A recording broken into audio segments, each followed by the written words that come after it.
Has this ever happened to you? You come up with a riff that you quite like, and then you just kind of play that riff over and over and over again, hoping at some point along the way you find the rest of the song. Because I've definitely done that. And in a way, it's great because you can try and tweak things and like really hone that riff. If your goal is songwriting, you're kind of spinning your wheels, just playing the same thing over and over and over again. So I'm going to show you a few ways that I learned while recording my EP that you can find anywhere you can stream music. I'm going to show you a few ways how to basically get the most out of your riff. Almost dropped my guitar. So the riff I have is...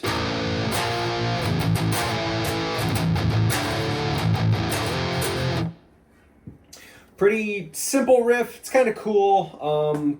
I don't know if it's good. It lacks context, but it's just my riff. And so we have a lot of information in that. We have chords, we have individual notes, and we have a rhythm. So using these things and transposing them, as well as iterating on them, we can get certain things like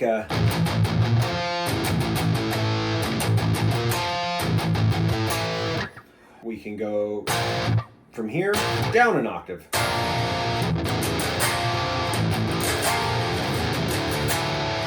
We can also just take our notes and have a whole chord.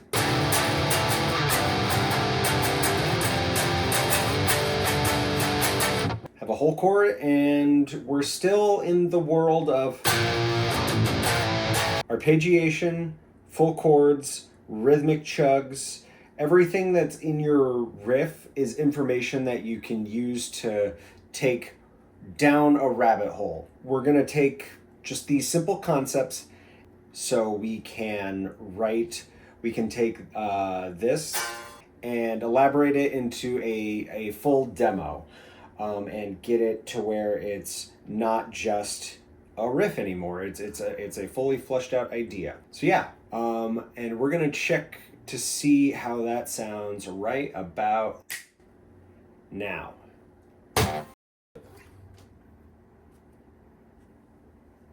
Do you think this is what you should be doing right now? Should you be sitting on the desk in front of the people? They need to see you in your cute little shirt. Can you please go? Thank you. All right, so whole thing's written, but we're gonna go basically part by part here. These are obviously demos. The title of the video is How to Write Song Demos. So this is not a finished song. This is just the start of it. This is the parts. This is just a start, and then once you really have your start and your foundation, you can figure out where you want to elaborate, where you want fully flush out, or like one idea might spark another idea. One way something flows might not be the best way. It might be better to rearrange things. Let's give a listen through, and then I'll talk about each part individually.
So yeah, that's the whole thing, and then breaking it down piece by piece.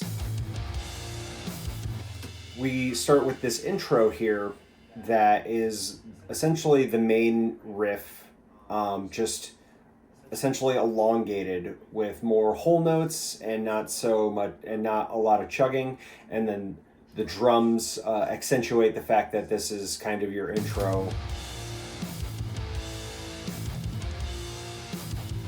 with the big crashes at the end of every half measure, not half measure, every half note there's like a big crash.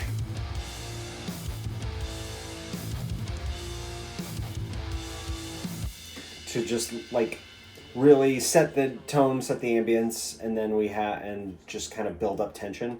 And then here we got that big drum roll into our main riff. This is the riff that like inspired everything. And then it just kind of like sets that this is a decently fast song, gets it moving.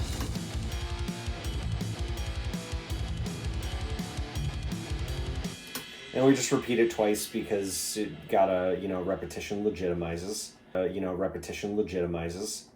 And then we go into our articulation of the chords from the main riff.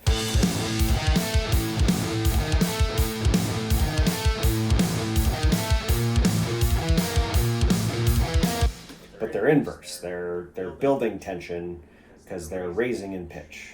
And then after that is something that releases tension because we're going back down up here, or we're going back into lower notes. It's a octave lower than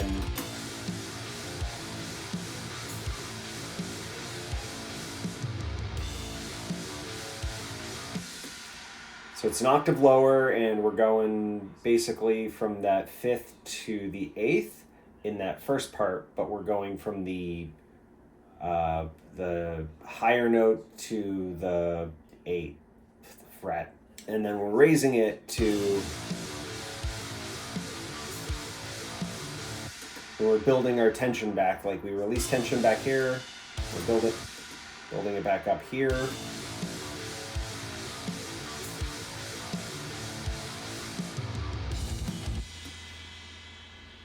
Or that part is basically your like chorus, and then we do the same pattern just higher up the fretboard the second time to show that something has moved, and in this case it increases tension, to then be released by the main riff again.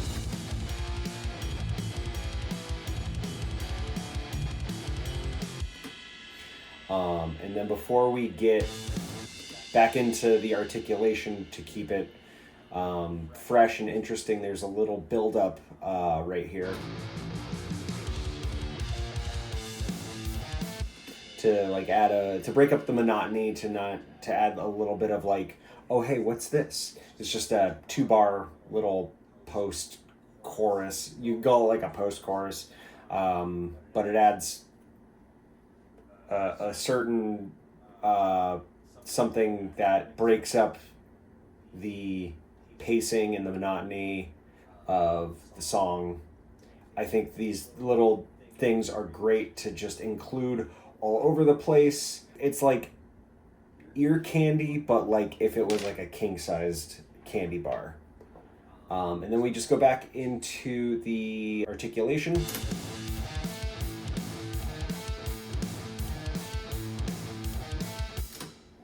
And it builds tension again. And then from there, it is more of a heavier version of it's more of like a breakdown than the first time it goes after the first articulation.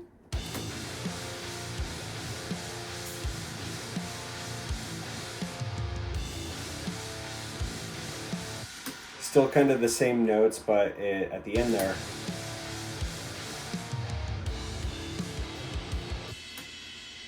it raises. And initially while writing, I had the main riff after that, but just for brevity, I just decided that this was our outro for this demonstration.